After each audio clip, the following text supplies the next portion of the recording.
ரோஜா, என்ன வெறும் கையோட வந்திருக்க? நகை எங்க? காதுல விழல? அக்கா உன்னதான் கேக்குறாங்க. அந்த நகையை எடுக்க முடியாது மேடம். விளையாடுறியா ரோஜா? நீ தானே பாஸ்வேர்டு கிடைச்சிருச்சுன்னு எனக்கு ஃபோன் பண்ண. ஆமா மேடம். ஆனா நான் நகையை எடுக்கிறதுக்குள்ள பவித்ரா வந்துட்டான். அப்படின்னா அவ போனதுக்கு அப்புறம் எடுக்க வேண்டியதானே? அதுக்கும் இனிமே வாய்ப்பே இல்லை மேடம். ஏன்? நீங்களே பாருங்க.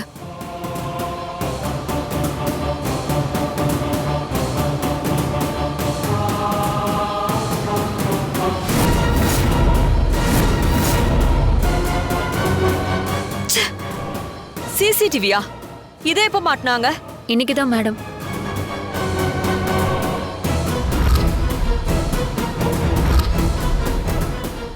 நகைப்பெட்டியும் இங்க தானே இருக்கு.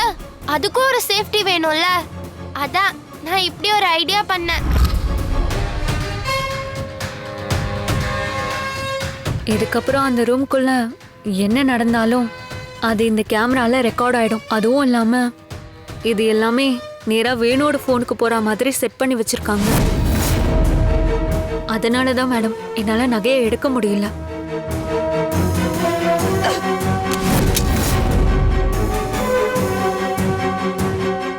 இத சொல்லதான் நீ வெறுங்காய வீசிட்டு வந்தியா? நான் என்ன மேடம் பண்றது? அந்த நகையை எடுக்க நானும் எவ்வளவோ ட்ரை பண்ணிலாம் பார்த்தேன். அந்த பாஸ்வேர்டை கூட கரெக்டா கண்டுபிடிச்சேன்ல மேடம். என் சைட்ல இருந்து எவ்வளவு முயற்சி பண்ண முடியுமோ அது எல்லாத்தையுமே நான் பண்ணேன். ஆனா கடைசியில இப்படி ஆகும்னு நான் எதிர்பார்க்கவே இல்லை மேடம். இங்க பாரு, என்கிட்ட இந்த கதையெல்லாம் சொல்லாத.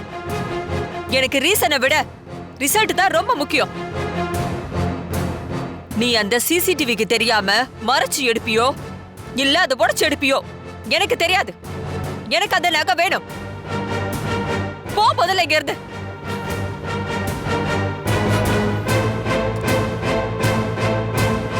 ஒரு சின்ன பொண்ணு ஒவ்வொரு தடவையும் என்னோட பிளான தடுத்துக்கிட்டே இருக்கா. எப்படி இதெல்லாம் நடக்குது? அக்கா, நாம நினைக்கிறத விட அந்த பவித்ரா புத்திசாலியாவும் இருக்கா, ஒரு ஸ்டெப் அட்வான்ஸாவும் இருக்கா. அவளை மொத்தமா ஒழிச்சு கட்டினாதான் நாம நினைக்கிறது நடக்கும்.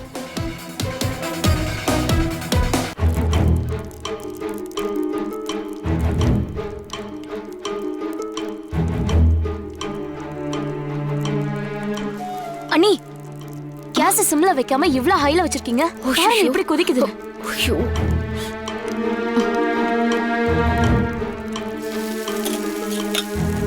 என்னாச்சு நீ? இன்னைக்கு அத்தை சொன்னதெல்லாம் கேட்டதுக்கு அப்புறம் மனசே சரியில்லை. யார் வீட்டுக்கு யார் ஜோதி வாரிசு? எங்கிருந்தோ வந்து இவளா நம்மள ஆள்றது? அது நினைச்சாலே எனக்கு பத்துக்கிட்டு வருது. இது போதாதுன்னு எனக்கு பிறந்தது என்னடானா அவ கூட சேர்ந்து சுத்திக்கிட்டு இருக்கு. எல்லாம் என் நேரம். மாமா, மாமா நான் தர மாட்டேன். ஆஹா, ஒத்துக்கவே மாட்டேன். ஏய் ஏய், தர முடியாது. ஆஹா ஆஹா, தர மாட்டேன் தர மாட்டேன். ஏய் அண்ணி, நீங்க உங்களுக்கு பிறந்தத பத்தி பேசிட்டு இருக்கீங்க. ஆனா எனக்கு கட்டினதே எப்படி இருக்கு பாத்தீங்களா? இன்னைக்கு வர மாமா கொடுத்துருங்க. நீங்க போங்க ஆட்டாறீங்க. நான் தர மாட்டேன். நான் அவுட்டே ஆகல. போங்க. என்ன விளையாடிட்டு இருக்கீங்க? பாரு ஜோதி, நான் அவுட்டே ஆகல.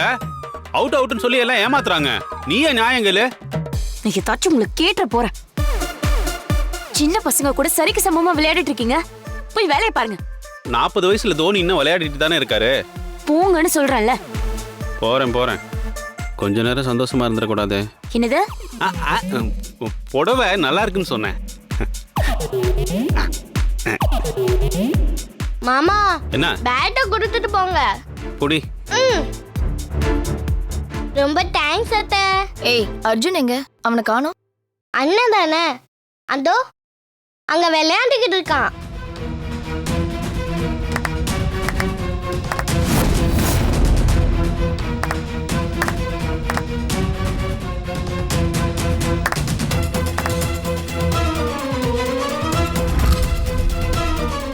நீ ரமாதேவியோட வாரிசு. எதிர்காலத்துல ரமாதேவியோட ராஜ்யத்தையே ஆள போறவ நீதான்.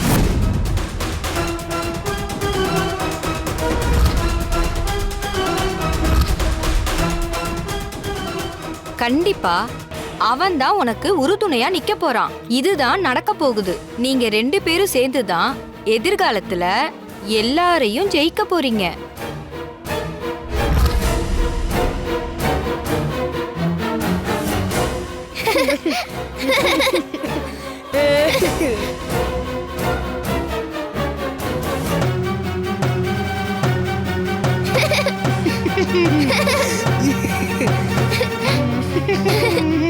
ஏய் நிறுத்துங்க. ஏய் உனக்கு வேற வேலையே இல்லையா? எப்ப பார்த்தாலும் இவன் கூட என்னடி உனக்கு விளையாட்டு? ஏண்டா நீ படிக்கவே மாட்டியா? இவ கூட சேர்ந்து கூத்தடிச்சிட்டு இருக்கிறது தான் வேலையா உனக்கு? யாமா டென்ஷன் ஆகுறீங்க? நாங்க ஹாப்பி மூட்ல இருக்கோம், அதான் விளையாடுறோம். அம்மா அத்தை, நாங்க இன்னைக்கு செம ஹாப்பியா இருக்கோம். என்ன சொல்லுங்க? எப்படியும் நீ சொல்லதானே போற, அப்புறம் எதுக்கு ஏன்னு கேட்டுக்கிட்டு சொல்லி தொலை. அது ஒண்ணும் இல்ல சித்தி, பாட்டி சீக்கிரமே குணமாக போறாங்க. அப்படின்னு யார் சொன்னது? கோயில்ல இருக்க வைதேகி அம்மா அவங்க தான் என்கிட்ட சொன்னாங்க. பாட்டி கண்முழிக்க போற நேரம் வந்துருச்சான். ஆமா, அந்த அம்மா பெரிய டாக்டரு. அவங்க சொன்ன உடனே பாட்டி கண்ணு முழிச்சிருவாங்க. இந்த பேச்சு மாத்திர வேலையெல்லாம் இங்க வச்சுக்காத. இனிமே இவன் கூட சேர்ந்து நீ சுத்துறத பார்த்தேன். அக்கா என்னாச்சு? எதுக்கு எப்ப பார்த்தாலும் சின்ன பசங்களை போட்டு திட்டிட்டே இருக்கீங்க? அன்பாவே பேச தெரியாதா உங்களுக்கு? ஆமா மாமா, வர எப்ப பார்த்தாலும் அம்மா ஆக்ஷன் மோட்லயே இருக்காங்க. அப்பப்ப கொஞ்சம் அன்பு மோட்லயும் இருக்க சொல்லுங்க. டேய் உன்ன சரி விடுக்கா, அர்ஜுன் கரெக்டா தானே சொல்றான். சித்தப்பா இதை விடுங்க. இன்னைக்கு கோவில்ல என்ன நடந்துச்சுன்னு கேளுங்க. பாட்டி சீக்கிரமே கண்மொழிக்க போறாங்களா கோவில்ல. எனக்கு தெரிஞ்ச ஒரு அம்மா தான் இதை சொன்னாங்க. அப்படியா பவி? அம்மா சித்தப்பா சீக்கிரமே குணமாகி எழுந்துச்சு வந்துருவாங்கன்னு சொன்னாங்க. அதான் நானும் அர்ஜுனும் செம ஹாப்பியா இருக்கோம். நானும் அர்ஜுனும் பாட்டிக்காக பிரார்த்தனை கூட பண்ணலான்னு இருக்கோம் சித்தப்பா. சூப்பர் பவி. மாமா, நீங்களும் அவ கூட சேர்ந்துட்டு சூப்பர்னு சொல்றீங்க. பிரார்த்தனை பண்ணா கொஞ்சோண்டு பொங்கல் வேணா கிடைக்கும். கோமால இருக்கவங்க யாராச்சும் ஏஞ்சி வருவாங்களா? அம்மா எப்ப குணமாவாங்கன்னு தெரியணும்னா அதுக்கு டாக்டரை பாருங்க. அதை விட்டுட்டு இவதான் ஏதோ கிறுக்குத்தனமா பேசிட்டு இருக்கானா, நீங்களும் அதுக்கு சப்போர்ட் பண்ணிட்டு இருக்கீங்க. போங்க, போய் டாக்டரை பார்த்து பேசுற வழியை பாருங்க. நீங்க வாங்க, நீ சமையல பாப்போம். டேய் நீ விளையாண்டதெல்லாம் போதும், வந்து படிக்க வா. வா விடுங்கம்மா. டேய் வான்ற சொன்ன பேச்சு கேட்க மாட்டியா? வா மா விடுங்கன்றேலம்மா. சொல்லிக்கிட்டே இருக்கேன். வா விடுங்கம்மா.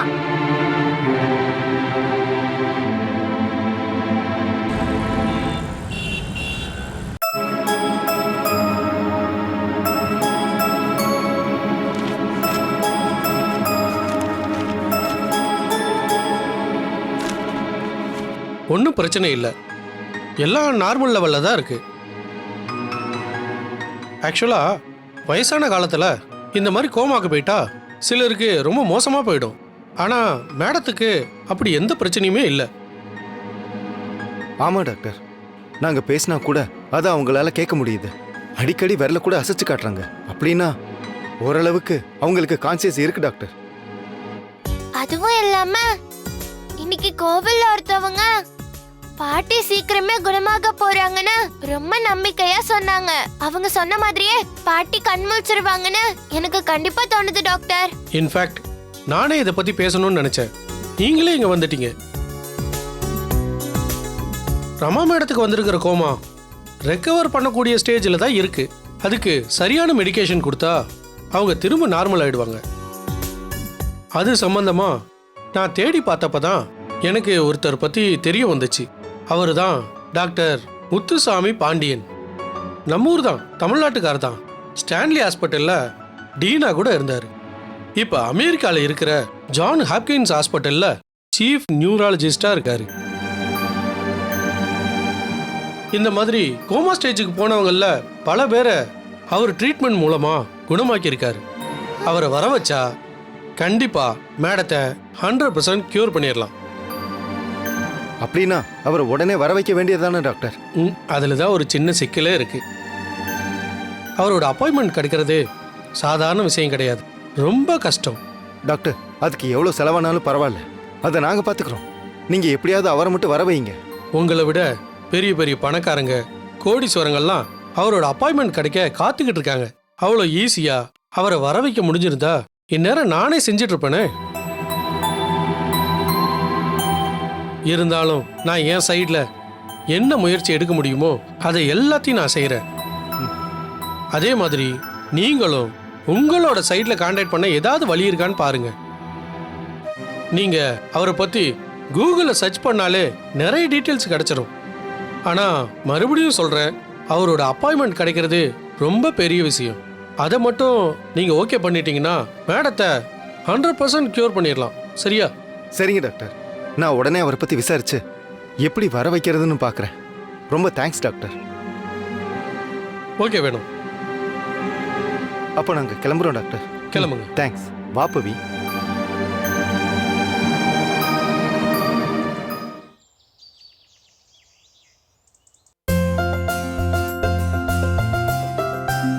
என்ன வேணு, பசங்க எல்லாரையும் உட்கார வச்சு லேப்டாப்ல என்ன பண்ணிட்டு இருக்க? அது ஒன்றும் இல்லை மாமா, அத்தை குணமாகிறதுக்காக டாக்டர் பார்த்துட்டு வந்தோம். முத்துசாமி பாண்டியன்னு ஒரு ஸ்பெஷலிஸ்ட் இருக்காராம். அவரை வர வச்சு பார்த்தா கண்டிப்பாக க்யூர் பண்ணிடலான்னு சொல்கிறாங்க. அவரை பற்றி தான் பார்த்துட்டு இருக்கேன். ஓ,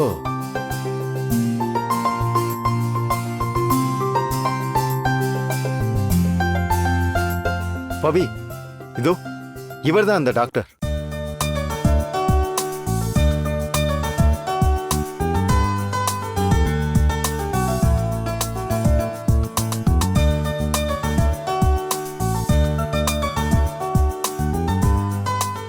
இதெல்லாம் என்னது மாமா?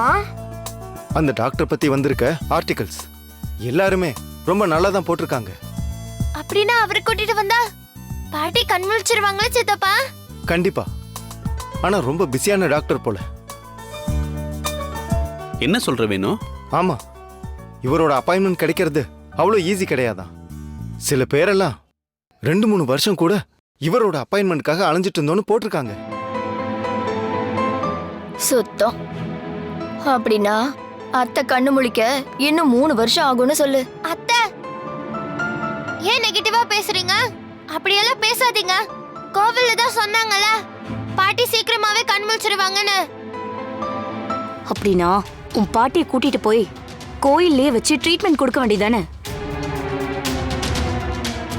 வர வர உனக்கு வாய் ரொம்ப நீளமா போயிட்டு இருக்கு. முதல்ல உன் வாய் அடக்கணும். ஏய் ஜோதி, விடு. ரொம்ப முக்கியமா இது. வேணு, நீ அந்த டாக்டரை எப்படி கான்டாக்ட் பண்றதுன்னு பாரு. சரிங்க மாமா.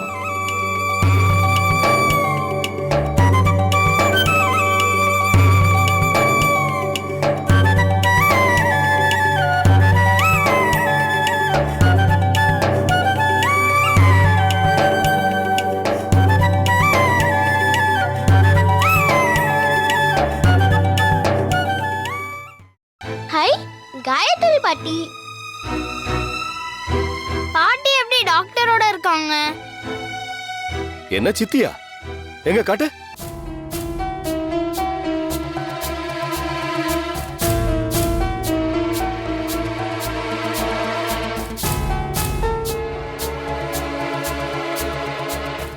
இது போதுமே. இவங்க ஒரு வார்த்தை சொன்னா டாக்டரோட அப்பாயின்மெண்ட் ஈஸியா கிடைச்சிட போகுது.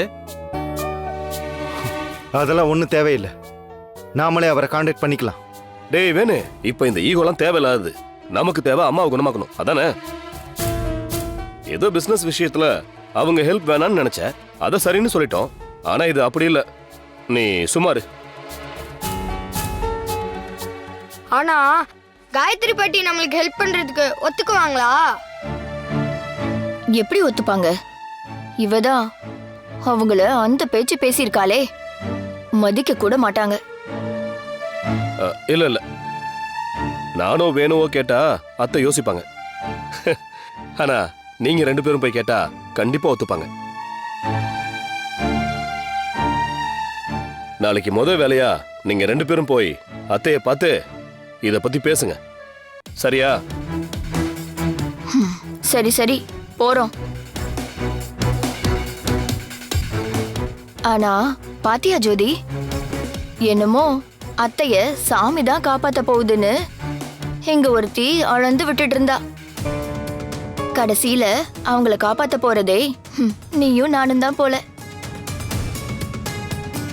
சரி விடுங்க, நம்ம அம்மாக்கு நாம தானே செய்யணும். நம்ம என்ன பாசம் இருக்கிற மாதிரி வேஷம் போடுற ஆளுங்களா? அம்மாவை குணமாக்கிடுவோம் வாங்க.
Stop it.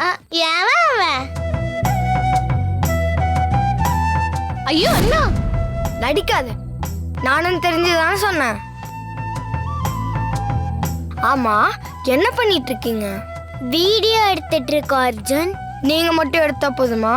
பவி அதுல சேர்த்துக்கலாம்ல. நாங்க கூப்பிட்டோம், பவி தான் வரலன்னு சொல்லிட்டா. ஆனா இப்ப நான் கூப்பிட்டதும் அவளே வந்துட்டா. அதனால பவியும் சேர்த்து வீடியோ எடுங்க. அர்ஜுன் அப்போ ஒன்று பண்ணலாம், நீயும் பவி சேர்ந்து ஆடுங்க, அதை வீடியோ எடுக்கலாம். அதுக்கு நான் தான் கேமரா உமன், நந்து தான் டான்ஸ் மாஸ்டர், அப்ப நானு நீ தான் டைரக்டர். ஓகே? என்ன பவி உனக்கு ஓகே தானே? Okay come on ready.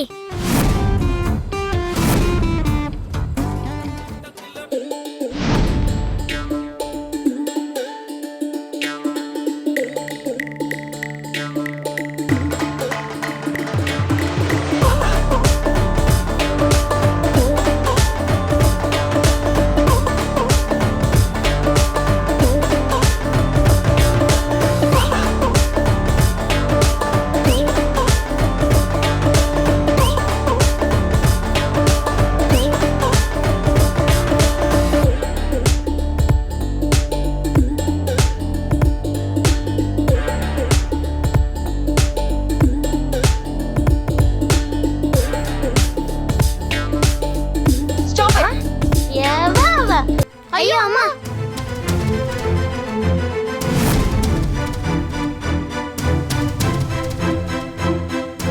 என்ன கூத்து இதெல்லாம்? கூத்து இல்லத்த, வீடியோ. பவியும் அர்ஜுன் தான் ஆக்டர்ஸ், நான் தான் cameraman, Chichi camera woman, Nandhu dance master, Archana தான் டைரக்டர். ரொம்ப முக்கியம். இத பாருங்க, இந்த வயசுல இப்படி ஆடுறதுக்கு தான் ஸ்கூல்ல சொல்லி கொடுத்தாங்களா?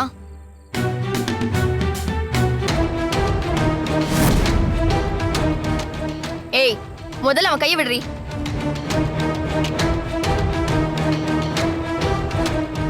இப்படி டான்ஸ் ஆடிட்டு பாட்டு பாடிட்டு இருக்கீங்களே, படிப்புல இருக்க அந்த அக்கறை? உங்க எல்லாரையும் ஆட்டம் போட தூண்டி விட்டுட்டு இவ மட்டும் ஃபர்ஸ்ட் மார்க் வாங்குறாள்ல, புத்தி இல்ல உங்களுக்கு? போய் முதல்ல படிங்க. போங்கன்றல. ஏய் நில்றி. ஏன் எல்லாம் நிக்கிறீங்க?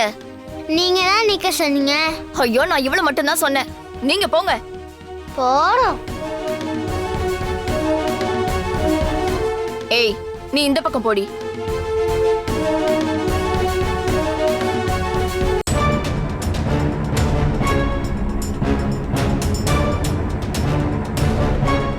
முளைச்சு 3 இலை விடல, அதுக்குள்ள இவ என்னெல்லாம் ஆட்டம் போடுறா. விட்டா என் பையன் அப்படியே மயக்கிடுவா போல. அண்ணி, சின்ன பசங்க ஏதோ ஜாலியா ஆடிட்டு இருக்காங்க, அதுக்கு போய் இப்படியே நீ பேசுறீங்க? அப்போ இதெல்லாம் கண்டு காணாத மாதிரி இருக்க சொல்றியா? எதுக்கு இத போய் தப்பா நினைக்கிறீங்கன்னு சொன்னேன். ஐயோ ஜோதி, நானும் ஆரம்பத்துல இவ அர்ஜுன் கூட பழகுறத நார்மலா தான் எடுத்துக்கிட்டேன். ஆனா எப்போ இவதான் நம்ம குடும்பத்துக்கு வாரிசா வரப்போறான்னு காயத்ரியத்தை சொன்னாங்களோ, அப்பத்துல இருந்து எனக்கு பக்கு பக்குன்னு இருக்கு. இதெல்லாம் ஆரம்பத்திலே கிள்ளி போடலனா நாளைக்கு பெரிய பிரச்சனையா வந்து நிக்கும் ஜோதி. அப்படிலாம் எதுவும் ஆகாது அண்ணி. அர்ஜுன் நம்ம பையன், அவன் ஏதோ பவித்ரா கிட்ட ஒரு ஃப்ரெண்டு மாதிரி தான் பழகுறான். அதை எதுக்கு தப்பா நினைச்சுக்கிட்டு அப்படியே ஏதாவது ஆனாலும் அவனை எப்போ எப்படி சரி பண்ணோன்னு நமக்கு தெரியாதா? நீங்க தேவையில்லாம டென்ஷன் ஆகாதீங்க அண்ணி, சரியா?